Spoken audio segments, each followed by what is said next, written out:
Today we will start the numericals of chapter number 4 FSC.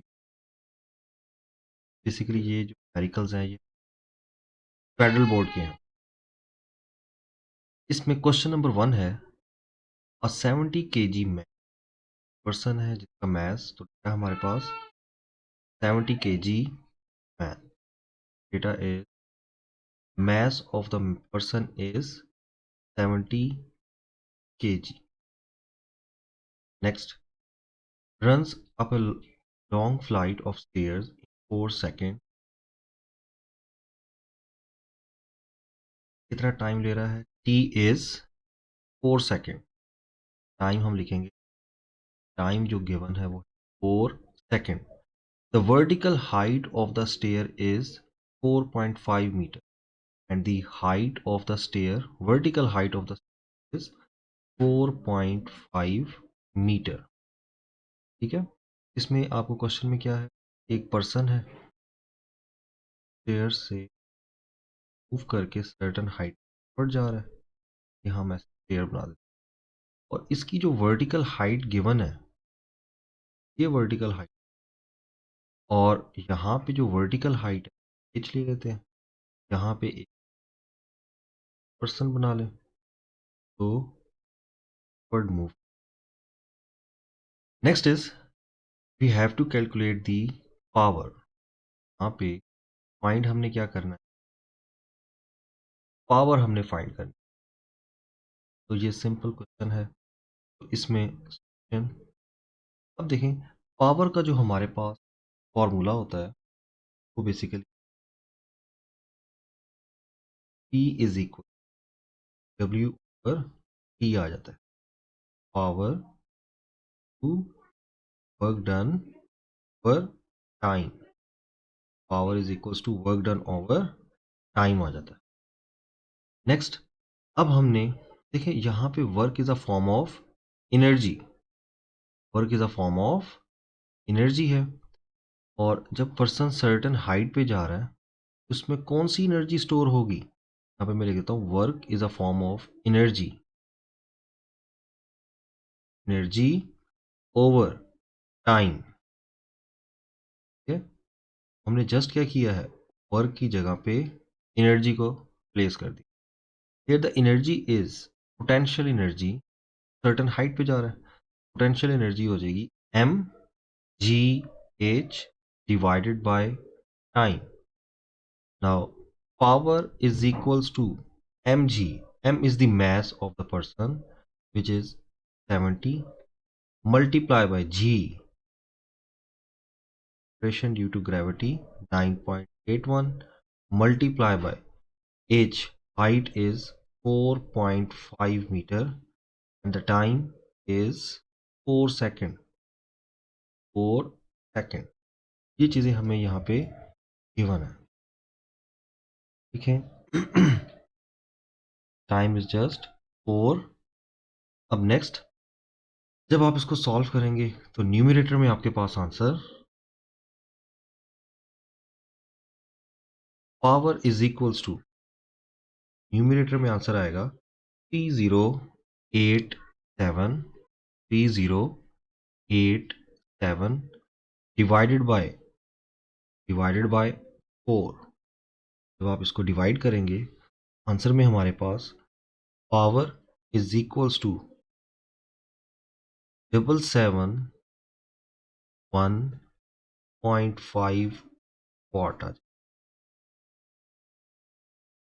1 what आ जाएगा, जिसको अगर हम साइंटिफिक नोटेशन में लिखें 7.7 into 10⁻², watts. This is the question number 1। तो जस्ट इसमें पावर का फॉर्मूला यूज हुआ, पर्सन सर्टेन हाइट पे जा रहा है तो हम कहेंगे work is a form of energy, here energy is potential energy, mgh divided by t, just value put करें आंसर आ जाएगा। Next is question number 2, a body of mass 2 kg, एक कोई भी ऑब्जेक्ट है जिसका मैस कितना है, अ body of mass 2 kg m is equal to kg. Next, next is drop from a rest position 5 meter above the ground. और वो कितनी हाइट पर है? शुरू में इनिशियल हाइट हम ले लेते हैं, h1 is 5 meter above the ground. What is its velocity at a height of 3 meter? कि जब हाइट चेंज होके कितनी हो जाए, h1 से h2 हाइट हो जाए हमारे पास 3 मीटर, फिर आप बताएं इसकी वेलोसिटी क्या होगी एट दिस हाइट. अब इनिशियली तो हम कंसीडर करेंगे कि शुरू में ऑब्जेक्ट को भी हमने ड्रॉप करना है.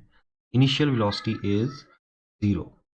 नाउ अब हमने फाइंड क्या करनी है, फाइनल वेलोसिटी, या हम कह सकते हैं कि फाइंड में E2 लिख दें या VF लिख. फाइनल वेलोसिटी हमने फाइंड करनी. अगर हम इसकी डायग्राम बनाएं तो ये फॉर एग्जांपल हमारे पास हाइट है, सॉरी ग्राउंड है, और ऑब्जेक्ट शुरू में certain height 5 meter above the ground था. शुरू में हाइट इसकी कितनी है, 5 मीटर. इसकी हाइट आ जाए. Initially the height of an object above the ground is h1 which is 5 meter. अब जब आप उसको ड्रॉप करेंगे तो वो लेट्स सपोज इधर आ गया, इस पोजीशन पे. जैसे ही आपने उसको ड्रॉप किया, अब उसकी हाइट कितनी रह जाएगी, 3 मीटर. तो ये वाली हाइट अब आपके पास कितनी रह गई है, लेट्स सपोज इधर आ गया, और h2 इज 3 मीटर. इस जगह पे जो वेलोसिटी होगी ना, वो हमने क्या करनी है, फाइंड आउट करनी. तो हमने फाइनल वेलोसिटी कह दें या v2 कह दें, वो अब हमने नेक्स्ट क्या करनी है, इसमें फाइंड आउट करनी. नेक्स्ट इज,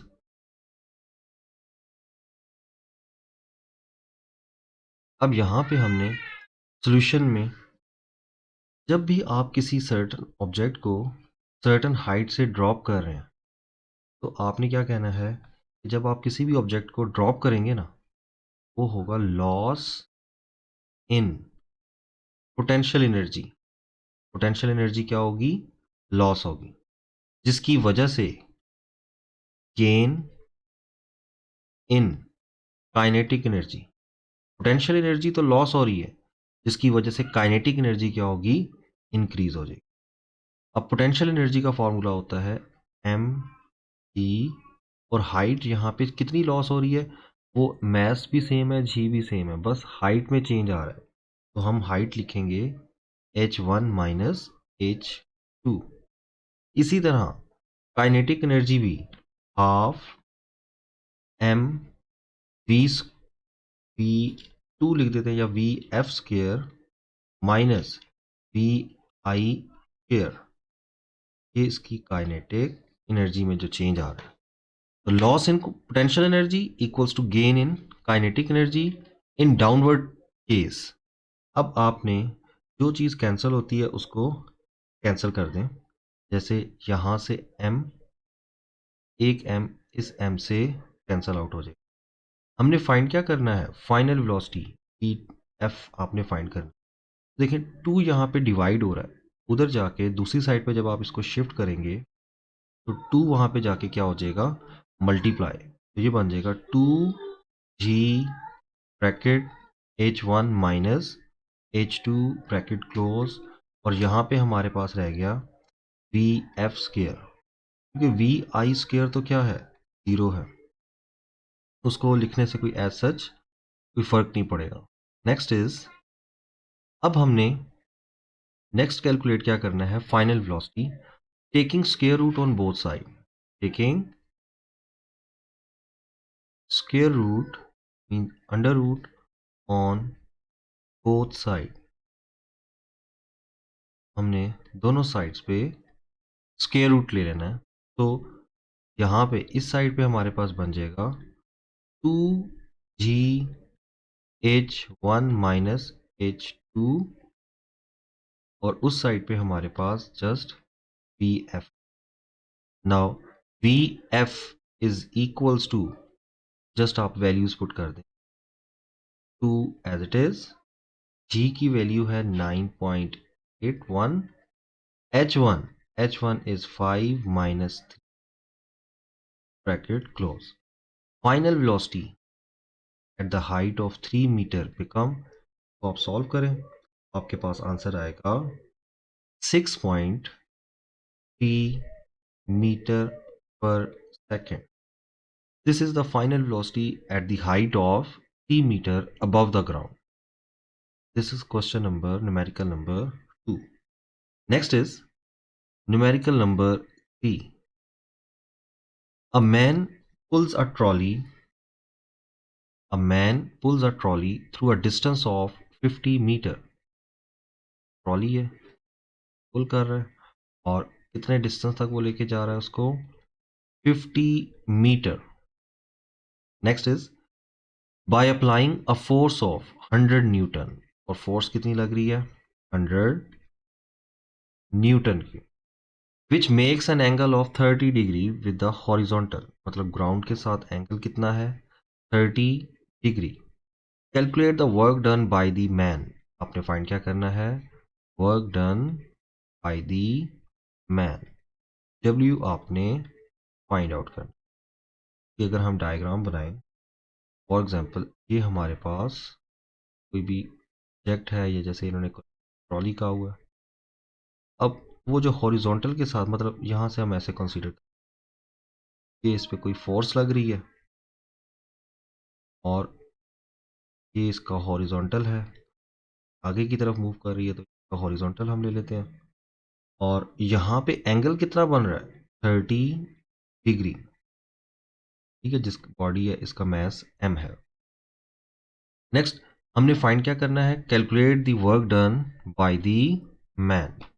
अब वर्क का फॉर्मूला सिंपल आपको आना चाहिए यहाँ पे, तो work is equals to force multiply by distance. Solution में हम लिखते हैं work is equals to force dot distance, तो ये डॉट प्रोडक्ट है, then we use F D cos of theta.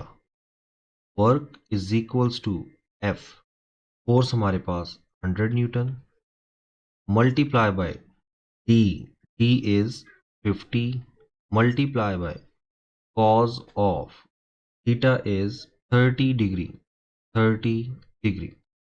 तो work is equals to, just आपने values को क्या करना है, पुट करना है. तो हमारे पास इसका आंसर, अब आपने इसको चेक कर लेना कि आंसर क्या बन रहा है. Answer is 4330, 4330 joule. This is the work done by the man. Next आ जाए क्वेश्चन नंबर 4 पे. कहते हैं a roller coaster car starts its journey from a height of 40 metre on the first hill. शुरू में जो हाइट है, first हिल पे जो हाइट है, data height of 40 metre on the first hill, ऐसे लिख लेते हैं, फर्स्ट हिल पे जो हमारे पास हाइट है वो हम h1 ले लेते हैं, और वो किसके इक्वल है, 40 meter. Next and reaches a vertical height of only 25 meter, मतलब वो सर्टन हाइट से रोलर कोस्टर डाउनवर्ड आ रही है. तो 40 मीटर से कितनी हाइट पर आ गई है, सेकेंड हिल की जो हाइट है वो हम ले लेते हैं 25 मीटर. सेकेंड हिल मतलब ऊपर से नीचे की तरफ आ रही है, और जो सेकेंड हिल है and its height is 25 meter, मतलब हाइट रिड्यूस हो गई है.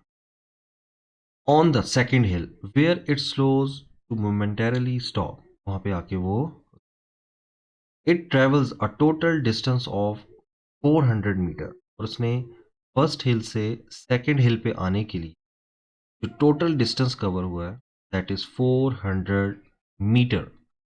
Determine the thermal energy produced and estimate the average friction on the car whose mass of the car roller coaster is 1000 kg. अब इस question में आपने दो चीज़ें क्या करनी है, फाइंड आउट करनी। एक उन्होंने कहा है थर्मल एनर्जी कितनी प्रोड्यूस हुई है और एवरेज फ्रिक्शन फोर्स, दो चीज़ें आपने में कैलकुलेट करनी है। तो एक पार्ट तो हम ऐसे लिख,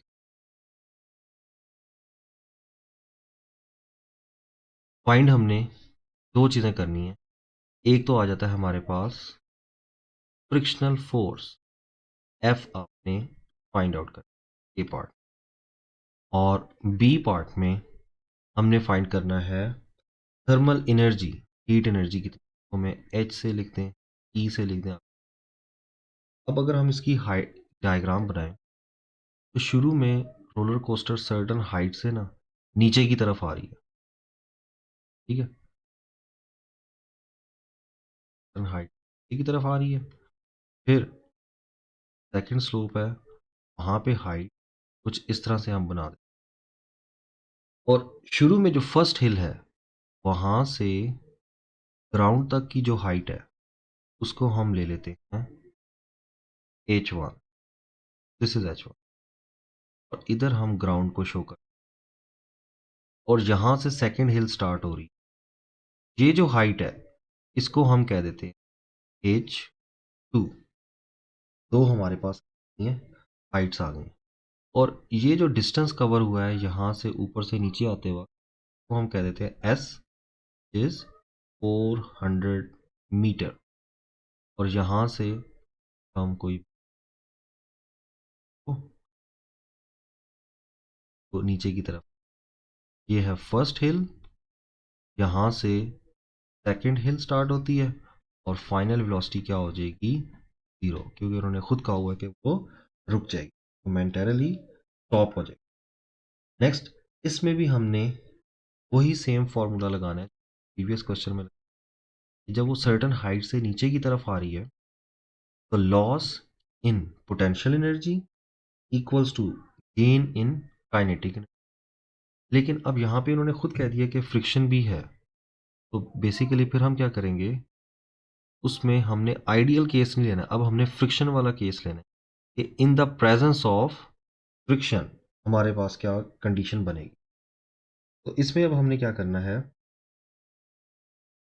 क्वेश्चन में हम लिखते हैं according to law of conservation of energy, law of conservation of energy पढ़ा हुआ है कि जब ट्रॉली नीचे की तरफ आ रही है तो potential energy in first hill, loss in potential energy equals to gain in kinetic energy, ऐसे हम लिख लेते हैं loss in potential energy, potential energy में फर्स्ट हिल से सेकंड हिल पे आने में पोटेंशियल एनर्जी कितने से लॉस हुई है, is equals to gain in kinetic energy, loss in potential energy equals to gain in kinetic energy plus work done against friction, work done against friction, कि हमें फ्रिक्शन के अगेंस्ट भी क्या करना पड़ेगा, वर्क करना पड़ेगा। तो जो पोटेंशियल एनर्जी होती है उसका फॉर्मूला है एम जी एच, एच अब हमने लेना है h1 माइनस h2, इतने से हाइट चेंज हुई है तो इतने से पोटेंशियल एनर्जी भी लॉस होगी। अब क्योंकि ये आइडियल केस नहीं है तो इसका मतलब है सारी की सारी पोटेंशियल एनर्जी काइनेटिक में कन्वर्ट नहीं हो रही, बल्कि कुछ एनर्जी लॉस भी हो रही है अगेंस्ट द फ्रिक्शन।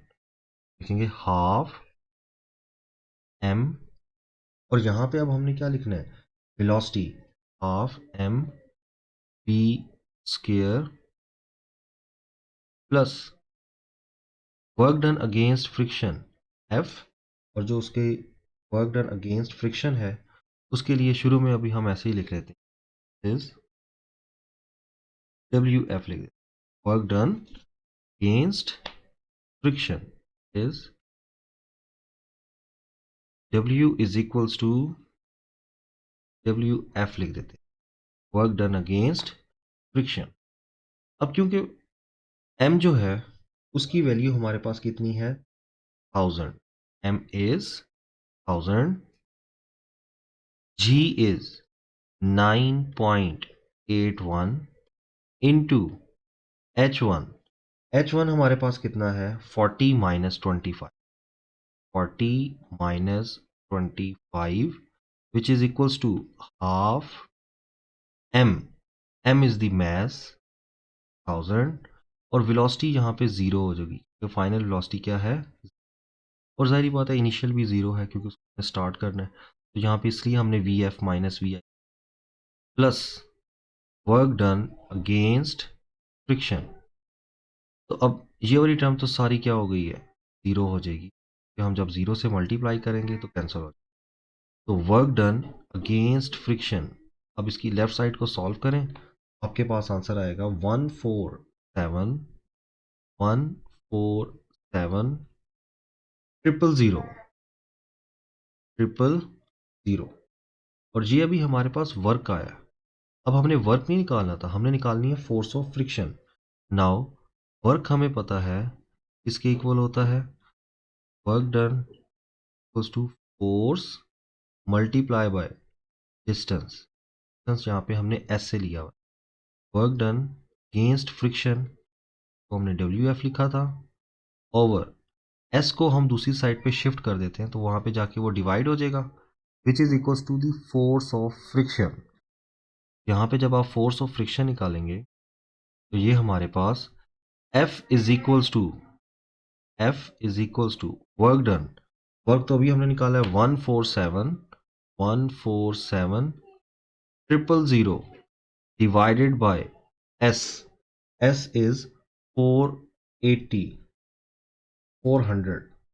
अब हमने यहाँ पे 400 पुट, तो वर्क डन अगेंस्ट फ्रिक्शन जो फोर्स होगी फ्रिक्शनल फोर्स वो हमारे पास आ जाएगी 367.5 Newton.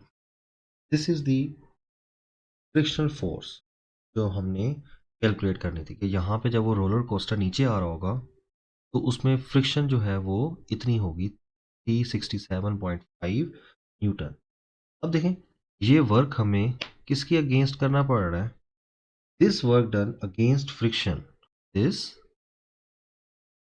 Work done against friction, जो हमें फ्रिक्शन के अगेंस्ट काम करना पड़ेगा, this work done against friction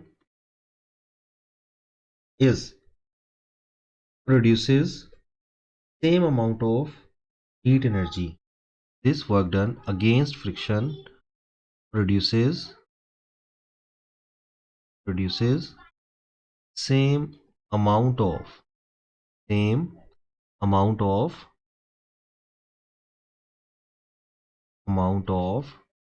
heat energy. This work done against friction, जितना हमें वर्क करना पड़ा है ना फ्रिक्शन के अगेंस्ट, वो सारा का सारा वर्क इसमें कन्वर्ट हो जाएगा हीट की फॉर्म में। तो हमारे पास वर्क कितना था, वर्क डन अगेंस्ट फ्रिक्शन हमें जो करना पड़ा था दैट इज 147,000, और सेम हीट एनर्जी भी जो प्रोड्यूस होगी वो भी 147,000 जाउली होगी, क्योंकि जितना फ्रिक्शन के अगेंस्ट हमें वर्क करना पड़ रहा है वो सारे की सारी वर्क हीट में क्या हो जाएगी, कन्वर्ट हो जाएगी। तो बी पार्ट तो सिंपल है। Next question number 5। Question number 5 is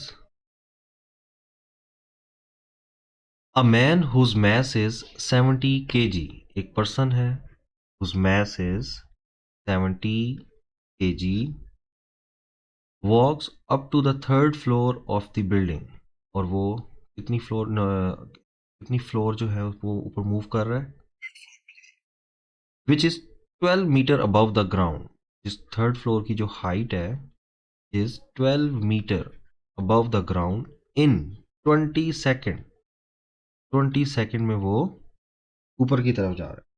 next is find his power watt, find his power in watts and also in horse power. तो अपने सिंपल है ये फाइंड क्या करना है, पावर फाइंड करनी है, एंड ए पार्ट में हम ऐसे लिखते हैं हमने पावर कैलकुलेट करनी है इसमें वॉट्स में। एंड बी पार्ट हम ऐसे लिख सकते हैं, सेम पावर कैलकुलेट करनी है नाउ इन हॉर्स पावर में। उस क्वेश्चन में जस्ट पावर आपने क्या करनी है, कैलकुलेट करनी। तो क्वेश्चन का अगर हम सोल्यूशन में देखें तो साइड पे हम डायग्राम कि ये हमारे पास ग्राउंड है, ये एक बिल्डिंग है, कि हम थर्ड फ्लोर पे पर्सन गया है, यहाँ पे आ जाए, ठीक है। और जो टोटल हाइट है वो हम ले लेते हैं, दैट इज 12 मीटर। सो हमने कैलकुलेट क्या करना है, power, power is equals to work over time, और यहाँ पे work is a form of energy, energy over time, और पर्सन हाइट पे जा रहा है, then energy is potential energy divided by time. Work is a form of energy. Here the energy is potential energy. Then power is, potential energy is mgh divided by P. Power is m, mass of the person 70. G is 9.81. H, height is 12. And the time, total time कितना लग रहा है उसे, 20 second.